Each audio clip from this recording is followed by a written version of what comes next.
The first time I met my boyfriend's childhood best friend, she proudly introduced herself as the ultimate socialite fraud investigator. Throughout the entire dinner, she couldn't stop lecturing me. Women really shouldn't overdress. If Declan hadn't explicitly told me you were his girlfriend, I would have definitely grouped you with all those fake rich girls I've exposed online. My boyfriend Declan eagerly nodded along. You really do dress a bit too flashy. You should listen to Sloane and tone it down. I couldn't even be bothered to argue with them. I made an excuse to go to the restroom, but right outside the door, I overheard Sloane delivering her expert appraisal of me. Declan, just look at how that woman walks and talks. She's obviously been through one of those gold digger training camps. She only approached you for your money. Think about it. A Patek Philippe watch, a limited edition Hermes Birkin, and a multi-million-dollar sports car? How could a regular doctor ever afford that? My blood boiled, and I finally reached the end of my patience. I turned around, pulled out my phone, and called my father, the richest billionaire in New York. Dad, wire me $10 million.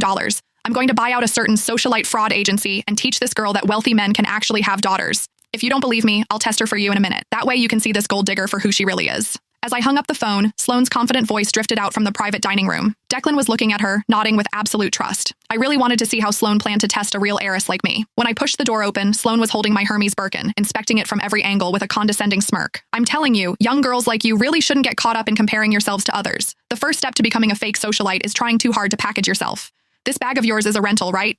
I almost laughed out loud. I bought this limited edition bag straight from the boutique. Just building up the purchase history to get it cost me over $30,000. When Sloane saw I wasn't speaking, she assumed she had hit a nerve. She put on an I knew it expression and shifted her gaze to my Patek Philippe watch. Can you let me authenticate that watch of yours? Don't get the wrong idea. I'm just worried you got scammed into spending real money on a fake. After all, the bag is already a knockoff. Declan was already looking at me with deep suspicion. He gave me an order. Sloane is just looking out for you. Hurry up and let her see it. This watch was a promotion gift my oldest brother gave me last month. His entire watch cabinet is filled with pieces worth tens of millions of dollars. If Sloane actually appraised this as a fake, it would only prove that she was the real fraud here. I took off the watch, handed it to her, and smiled.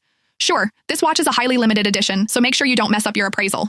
Sloane eagerly snatched the watch. As she examined it carefully, I clearly caught the flash of raw jealousy in her eyes. It was obvious she had already realized the watch was authentic, but she still opened her mouth to lie. Oh wow, Declan, your girlfriend is still trying to pass this off as a limited edition to get away with it, but it's actually just a cheap replica. I just have to ask, you're a young girl with an average family and an average job. Why are you buying these fakes just to stroke your ego? Don't tell me you thought you could use these knockoffs to trap a rich guy and drain his bank account. The belittling tone in her words couldn't have been more obvious. In an instant, the way the other people at the table looked at me changed from admiration to disgust.